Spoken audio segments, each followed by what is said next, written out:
Hey everyone, welcome back. We're gonna do a quick collective reading. It's gonna be a general reading. We'll see what we get. But if you are new here, welcome. If this is your return, if you've been here for a couple videos, welcome back. Thank you so much for stopping by. We're gonna be using the Golden Art Nouveau deck by Julia Massaglia.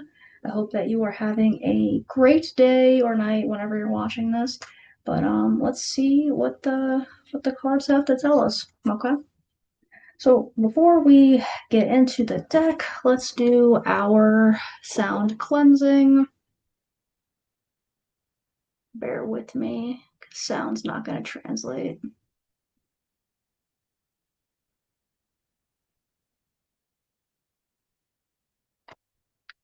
Alrighty, cool. And we are going to call upon our ancestors, our spirit guides, our angels, whoever it is that helps you to feel divinely protected.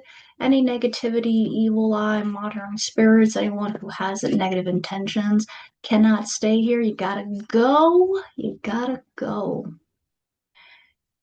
You can't go home, but you can't stay here. Okay. So let's see. What's our reading for today? What are we getting? Let's see.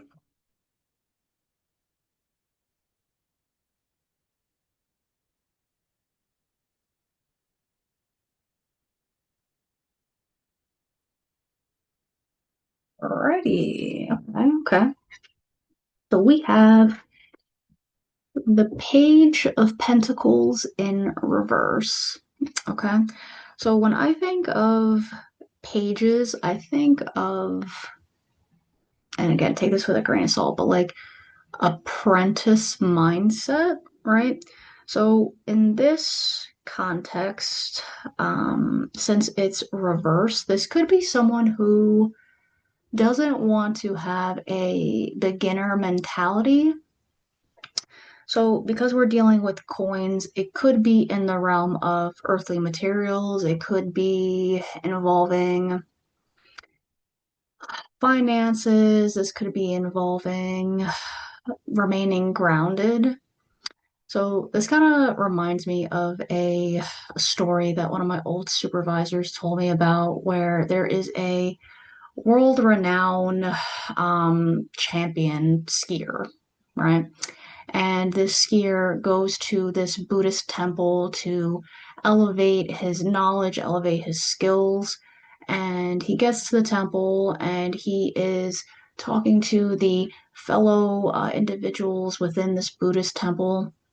And the master is pouring a cup of tea.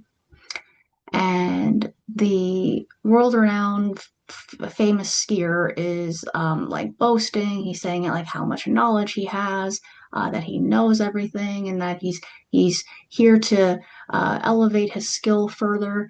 And he notices the master is continuing to pour the cup of tea, and it starts spilling over.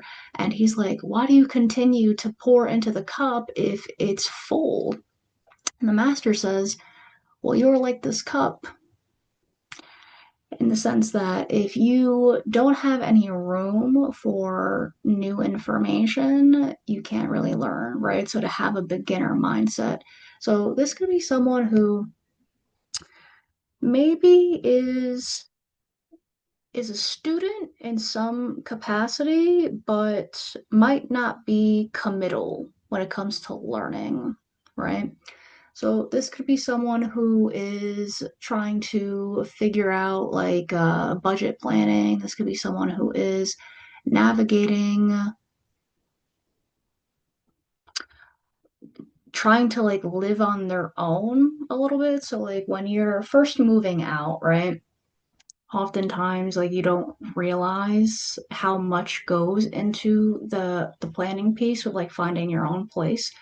So this feels like someone who's moving or wants to move in order to get grounded. This is the energy that I'm getting here. Okay.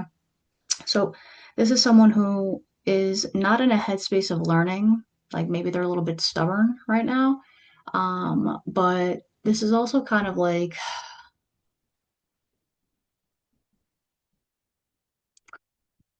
This is someone who maybe, and again, please take this with a grain of salt. If it resonates, cool. If it doesn't, this is not for you. This could be someone who might not have had to venture outside of their support system. So this is like someone who could be like sheltered, someone who hasn't really like struggled financially. Like, yeah, like here and there with like, isolated events, but this person has always had like housing, has always kind of like had some level of support in terms of the finances. So this could be someone who is like they're getting a reality check with how much is involved with actually being out on their own. Okay. So, and this isn't a like a good or a bad thing, right? Like when I say this, like this, we've all been at a beginner level and like thought that we've known everything, right? Like everyone has been a teenager and been like, I know, right? Like we know everything. But the reality is that we are continuous lifelong learners, right? But with this energy, this is someone who is like again, like they might want to do something with the finance piece, but this could also be like a skill, like something that they got a degree in and they're trying to like build on that, but it feels almost kind of like there's like commitment issues to learning the craft, if that makes sense. Okay. But let's get a clarifier. Okay. Okay. Let's see. Someone who doesn't want to learn, doesn't want to build on their craft, maybe is scared to take trainings or like look silly, maybe. Okay. Let's see. What are we getting? What are we getting?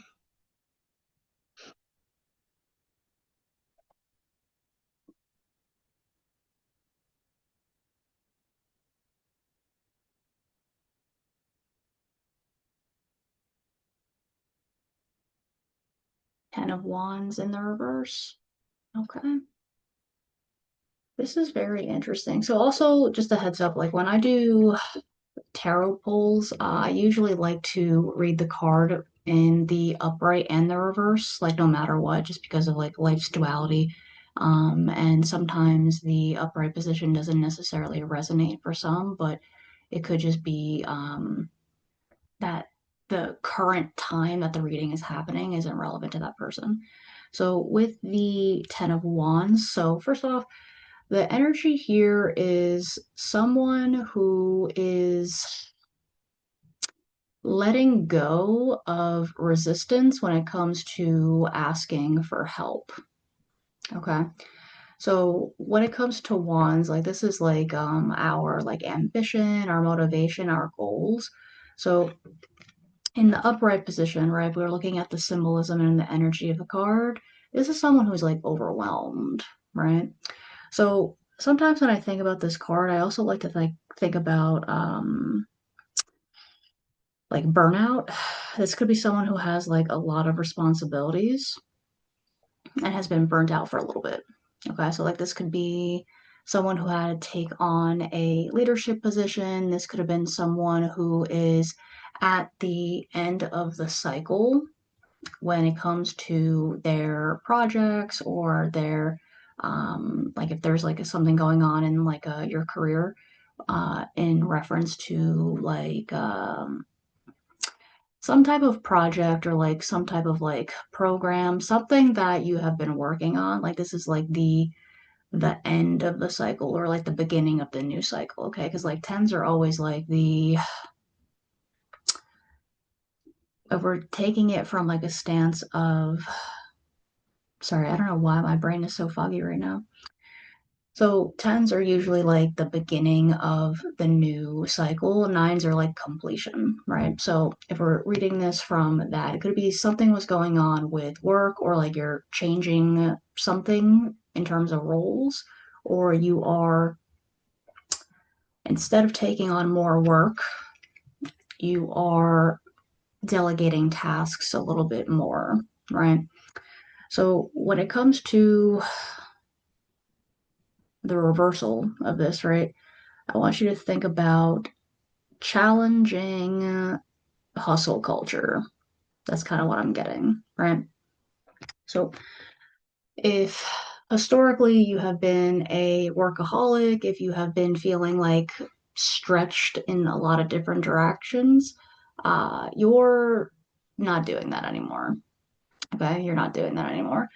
So this energy also feels conflicted, like they feel conflicted about delegating tasks.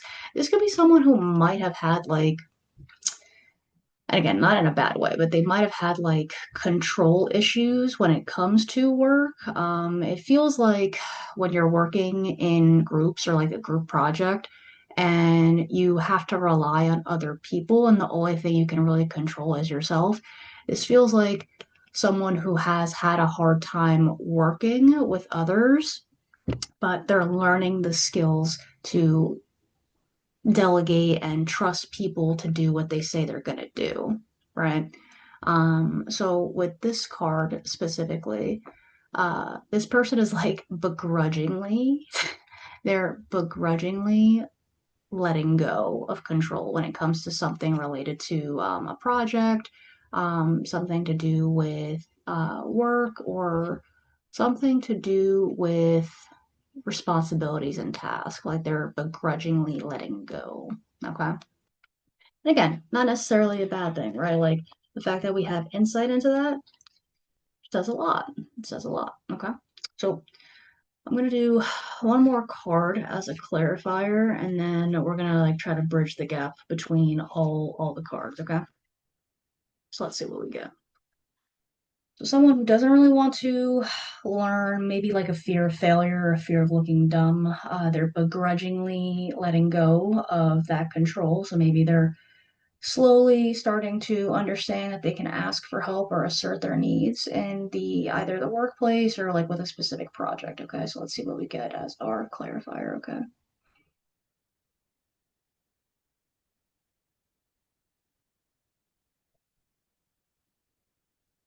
I'm not mad at it. Queen of Wands. Queen of Wands. Okay, give me a second. I put my deck down. All right, hang on. I'm just gonna look at the cards real quick. So, in terms of the energies, right? So, before we get to the Queen of Wands, I want to bridge the gap between these two cards. So, something that comes up for me when I look at both of these with the Page of Coins in reverse and the Ten of Wands in reverse. So, this individual feels like someone who might have had to challenge like perfectionism tendencies. They could also like have had something in the past with criticism, like that could be a trigger for this person. But they're slowly letting go of that thought process, right?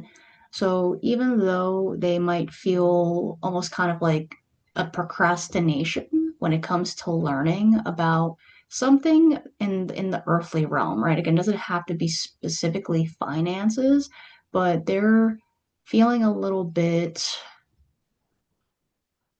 self-stagnant, if that makes sense. Like it feels like they're procrastinating on like a specific training or like pulling the trigger on like a specific area of their field.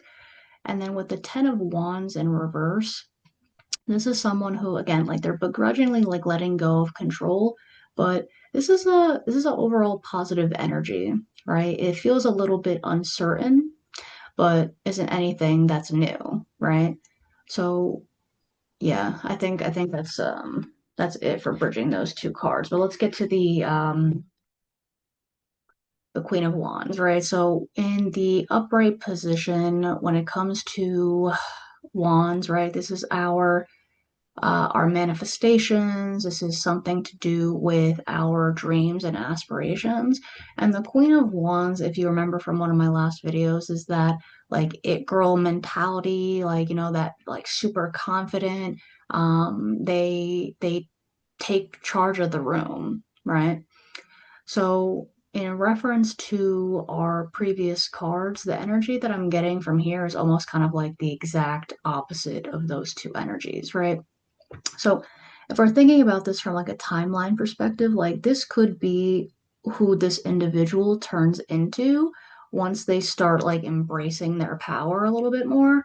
So looking at the symbolism here too, right? Like this person is very in tune with the spiritual realm or the shadow side of themselves, right? Because if we are looking at this from like a subconscious or like a behavioral standpoint, if you aren't aware of your shadows, if you aren't aware of like limiting beliefs or certain things that can impact your action, that will play a role. That will play a role in that procrastination, in that lack of clarity as well. But this card is very much so the opposite of those other two cards, right? So if we're bridging the gap between them, give me a second. So going back to our page of coins, right? So this is someone who maybe is feeling insecure or fearful about the actual learning process. And they just don't want to look dumb. That's the energy that I'm getting. They don't want to look stupid. Like they might be like very well established in their field, or they have a lot of knowledge, but they don't necessarily know how to apply it specifically. They just don't want to feel embarrassed or criticized. Like that's the energy that I'm getting here, okay? And then with the Ten of Wands in reverse, even though they might be feeling fearful or insecure regarding whatever it is that they're working on in terms of studying or, again, certain training, certain workshops that they feel like would be very beneficial to them, they're letting go of control in certain areas, right? So, like, if someone has a hard time with collaboration or communication amongst their social peers, this could be someone who is challenging that. Like this feels more so like in the workforce, right? Like maybe you have a hard time with communication or following up because you don't know the right way to say certain things. But this person is letting go of that. They're actually very much so trusting in their colleagues now. Okay. And then with our Queen of Wands, right? So this feels like who you are supposed to evolve into for this person, right? Again, if it resonates, great. If it doesn't, this might not be for you. Okay. But this is who someone is supposed to evolve into, right? So if you remember from previous videos, like we all have like masculine and feminine aspects to ourselves, right? And then you get to determine what qualities get assigned where, right? So like some people think masculine qualities are like action oriented or provider energy, right? Some people think that feminine energy is more nurturing and emotionally attuned. Again, this is your world, this is your reality. What you think is masculine versus feminine is uniquely yours. So when it comes to this energy, right, this is basically who we are supposed to become when we are feeling our most confident and our authentic selves, right? So this is someone who feels the most authentic right now. And if that's not you right now, this is basically saying to challenge that fear of looking stupid. Because again, like when we start anything for the first time, right? Like if you're a beginner somewhere, are you gonna make mistakes? Like, have you ever tried something new and you were just like naturally good at it? Maybe you might be a prodigy, right? But like for the mass majority of people, when you start something, you're gonna suck at it, and that's okay, right? If someone is judging you or criticizing you for being a beginner, that's their stuff. Don't worry about that, right? So for this energy, don't worry about looking stupid. Just get as much knowledge as you can. Be a sponge, right? Challenge that thought process of like, okay, like I want to be a student, but I don't really want to commit. You got to commit somewhere, right? If you're not committing, how are you supposed to get to that confident Queen of Wands energy, right? And this person is also really trying their best to get rid of the overworking, get rid of the overburdening themselves with tasks, right? They're working on that. And then taking the steps between these two, right, will get you to that confident, feminine energy, that confident, focus, action oriented, right? Because again, when it comes to wands, this is like our manifestation, our goals, our projects, things that we want to work on, right? So, and this could, okay, all right, I just got a thought. This could also be someone in your life who is like a fire sign, right? So if you don't have that level of drive or motivation or focus, that could also be asking you to find a mentor, like talk to someone who has those qualities and ask for that help, right? Again, remember, you're delegating, and then also we're not worrying about looking stupid. If we're a beginner in something, it's okay to be a beginner, right? It just goes back to transparency, right? So like again, since I double as a therapist, right? When someone is seeing like someone straight out of school, right? Letting them know that, hey, this person has gone through all the trainings, they went through a accredited program, but they don't quite have like the license, right? Just be straight up. If you're a beginner in something, there's no shame in just saying like, hey, full disclosure, like I'm still working on this. Don't worry about it, right? Like allow yourself to be a sponge. Um, so just one more time, bridging the gap between all three of these, right? You might be feeling one foot in, one foot out. Check in with yourself. If it is something that drives you, that you feel passionate about, that you really want to learn, don't cut yourself off at the knees before you even begin, right? If this is part of the delegating tasks and allowing for collaboration, right? You don't want to burn yourself out again. So listen to what your body's saying, right? Oftentimes we neglect or ignore our body because we're in that hustle culture, right? Especially again, like in America, we're like, yes, no, please neglect your needs and suppress everything for the hustle, right? For the grind. Don't freaking do that, right? Like if you're challenging that, rep your set, stick to it, right? Just be consistent, try your best. Your goal is not to be perfect. And then challenging these two concepts will get you into that confident energy. All right. So I think that's about it for today. But this is someone who is like again very skilled, very knowledgeable, but has like self-doubt, and might have a little bit of trust issues when it comes to like working with others, okay? That's okay. That's part of just the human experience. Once you establish yourself and you're consistent, those connections end up forming naturally. All right. But again, I think that's about it. But if you stopped by, thank you so much. If you hung out with me throughout the whole thing, I appreciate you. Um, I hope you have a wonderful day or night whenever you are watching this. I really appreciate it. My mind is very foggy. I don't know if it's because like it's later in the day, so I just want to appreciate your understanding in advance. But yeah, I'm just very grateful. Thank you for stopping by. And as always, you are divinely protected. And again, I'm just very appreciative that you stopped by. Okay. So, besides that, I hope you have a good one, and I will talk to you soon. Okay.